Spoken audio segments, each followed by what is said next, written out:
Hey everyone, welcome back to the Visually Stunning Movie Podcast. I'm Mark. That's Ryan. Hi Ryan. Hey folks. Couple of new releases this week. Let's talk about one of them. Yeah. Action movie. Yes. Comedy. Yes. Nobody 2. Bob Odenkirk of Better Call Saul, Breaking Bad, and Nobody 1. I think I told you I didn't remember seeing Nobody when it came out a couple years back, so I watched it on Sunday and then we screened it on Tuesday. Screened part 2 on Tuesday. Yeah. The first line I put in my review was just the word no. And it was immediately followed by Nobody and John Wick are not the same movie. No. So stop it. Not even they're nowhere near the same universe either. No. Despite what writer Derek Kolstad might want to have happen, since he did both. First off, the Nobody is the unexpected badass trope. Yes. You can go back to The Long Kiss Goodnight, where Gina Davis is a housewife who's an unexpected badass. Because she doesn't remember being a badass, really. But those types of films where the least likely person is the one you have to watch out for, and that is Bob Odenkirk's Hutch Mansell, former auditor, he said with air quotes, and I love the justification for that particular nom de plume. The auditor, the person you least want to see come to your door. Yes. I just thought that was awesome, and it's not the accountant, because that's a whole other universe. Yes. Which we also like. It is a comedy. It is an action movie. It is fun. Can we agree on that? Yes. I believe I said the most, if not the most unbelievable thing about this movie, it's one of them, is that he is actually married to Connie Nielsen, which is funny. And she's great. She's got her own action bona fides, but she is actually just playing a legit realtor mom in these movies, which is awesome. But she also has a weird skill set that she didn't know she had, as she learns in this one. Yes. What did you think of the first one? Did you think we needed a second one? And then I didn't mind getting the second one. I do remember seeing the first one, although some of the details were a little fuzzy, but and so I don't mind. I do think, just because someone who worked on John Wick makes a movie that is over the top action doesn't necessarily mean that those films need to be connected for whatever reason. I don't even understand the desire to see these two franchises connected. So I don't see how that would benefit either. So stop it. Anyway, just stop it. It's a bad idea. Yeah. It's yeah. But going in, it was all I wanted was, just a fun film, because the first one, essentially that's what it was. There wasn't much more to it than that. So, no. Yeah, it's a lot of cliches, but there's a reason why cliches are cliches.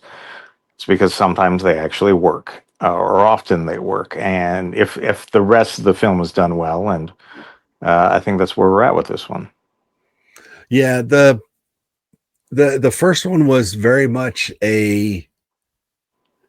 not a revenge, but there was a purpose to his violence. More so, yeah. In this one, he's literally trying to take a vacation. Yes. And almost everything he does is a result of him trying to defend himself or his family to some degree.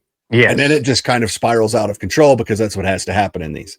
But because really, he just wants to go to this amusement park in this small town that he went when he was a kid. Yes. And then you get the crooked small town trope I'm last most effectively used in Walking Tall with The Rock and or Roadhouse with Patrick Swayze. But you have the guy that runs the town.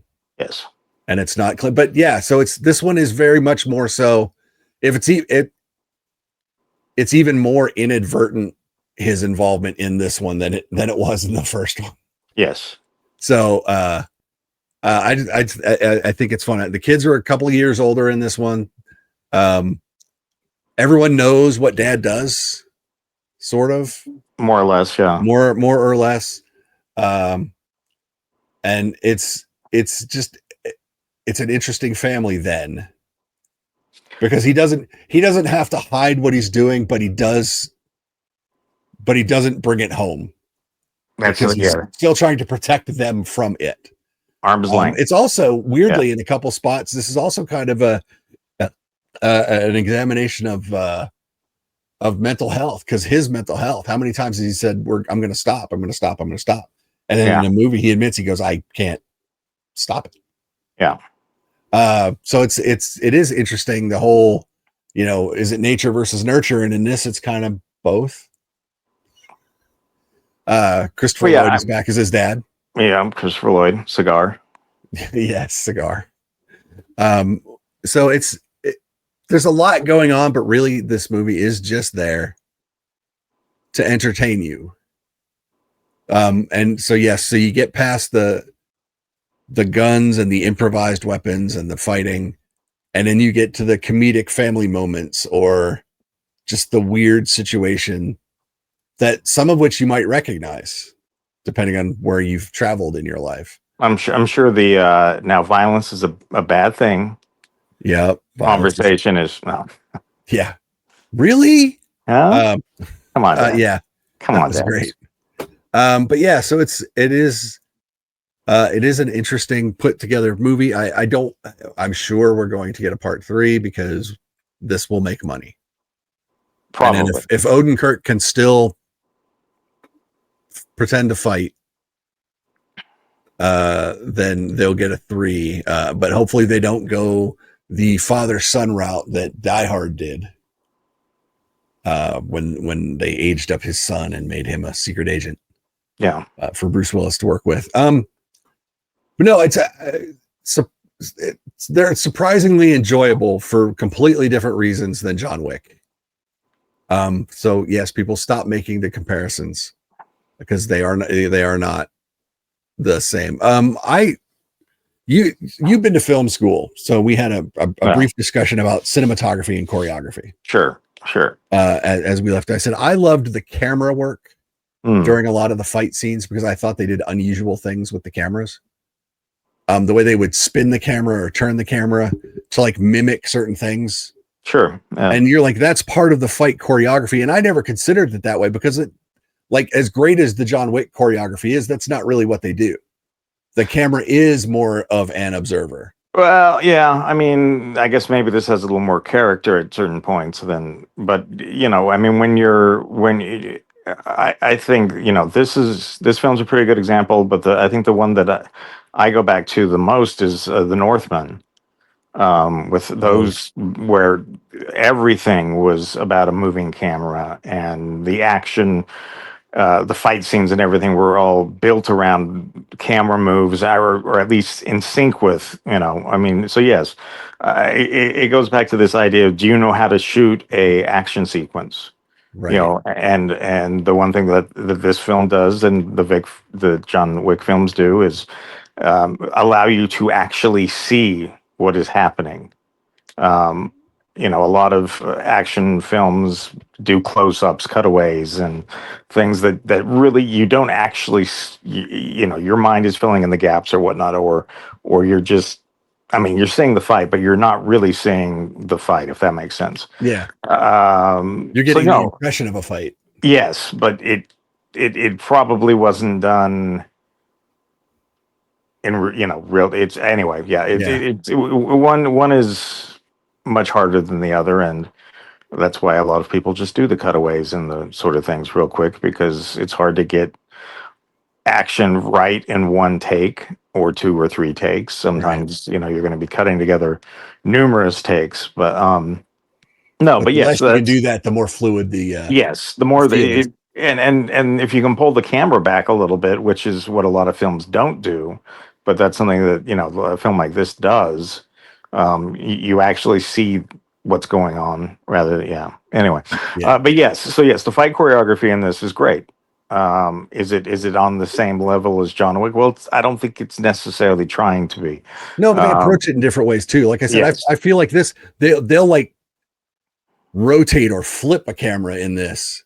Yeah. Whereas Wick is in and out and around, but it's always, you're always there's no cuts, but it's all more in, whereas this kind of stylizes, like if he hits a guy so hard he flips, that camera will turn with this Yeah. guy rolling over laterally, and it'll flip that camera like once or twice Well, I just want to you to. follow Yeah. him. Yeah. So it's that kind of stuff I thought was cool, and Wick doesn't do that, but it doesn't, one is It's not just better a, than the other. it's just a My different eye style. spot a Yeah. difference. It's So different style. That's it. I yeah. mean, yeah. But But the one thing I remember about fight choreography, by the way, is I saw a story in back in the early westerns, they would shoot fights. They would have their one camera mhm. on a tripod, and they would have all the guys fighting. And if they said, if you go back and look, you'd see guys that aren't fighting anyone because it's just this mass of people, and they had to figure out how to fix that.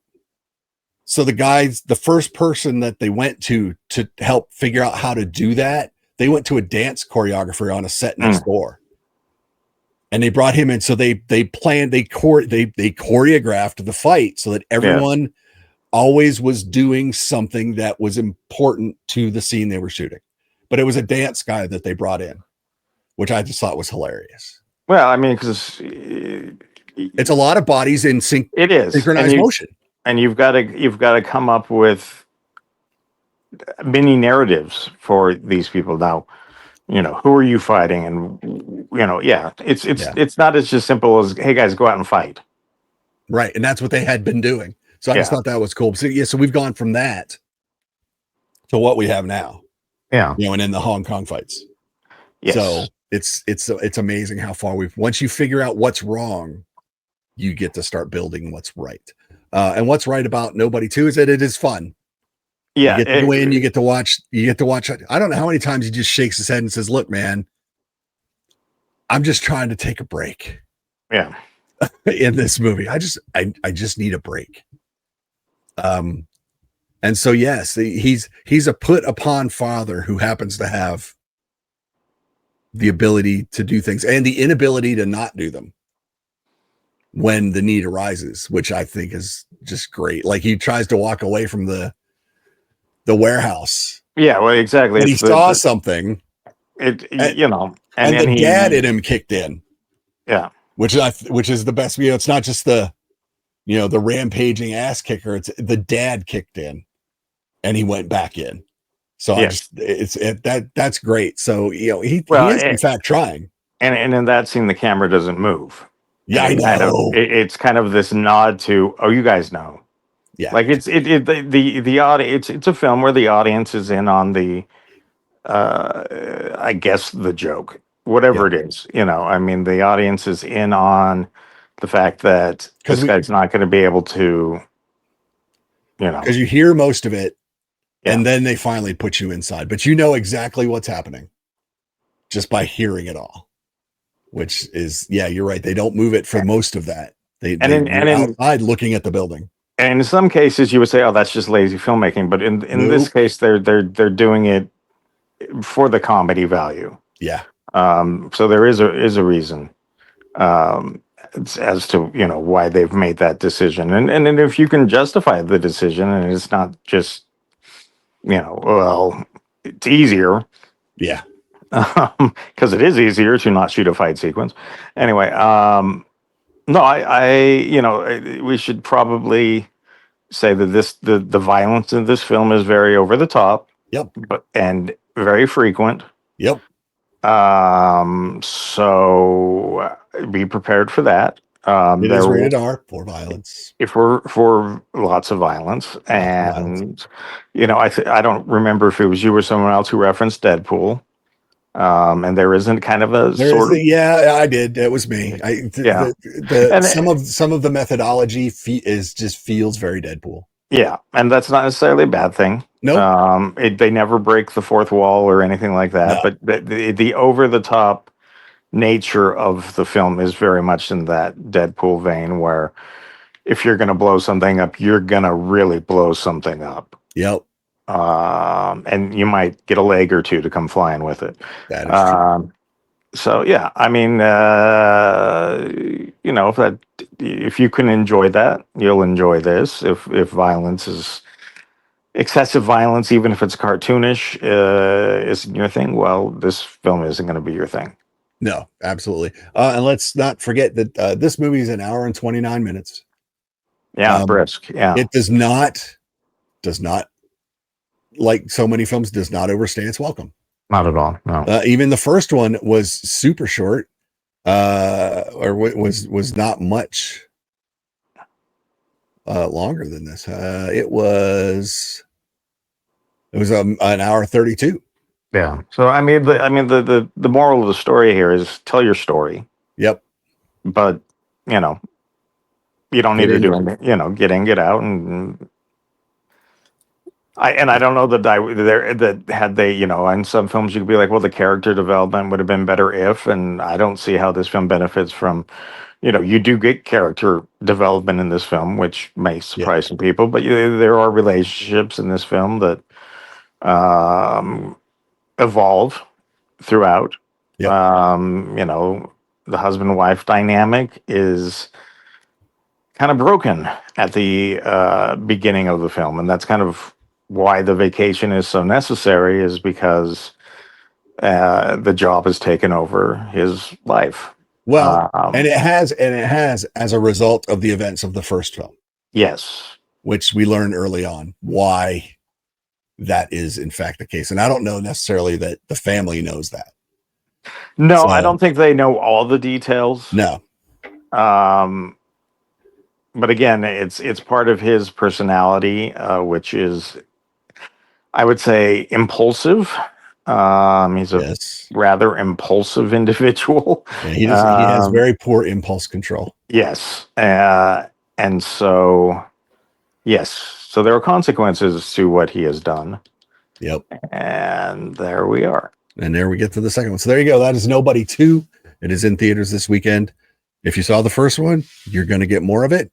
So if you enjoyed that, you're going to enjoy it. If you want some over the top, it's a popcorn movie. Yes. And so if that's what you're looking for, 90 minutes, you're in, you're out. You're not, it's not a 3-hour epic. We're going to get one of those probably later this year, maybe. I'm not even sure when Dune comes out again, but I'm sure that'll be pushing 3 hours again. So, but no, it's not one. It's brisk. It's good. It's funny. It's violent. But if that's your thing, go for it. We enjoyed it. Much more stuff to talk about. We will get to that. But until we do, don't forget to like us, follow us on social media, share us with your friends. Go to the website, vsmoviepodcast.com, and that will give you links to all of our stuff. Check it out and let us know what you think. Till we talk to you again, be good, stay safe. I am Mark. That is Ryan. Bye, Ryan. See you, folks. And we will talk to you all later. Bye-bye.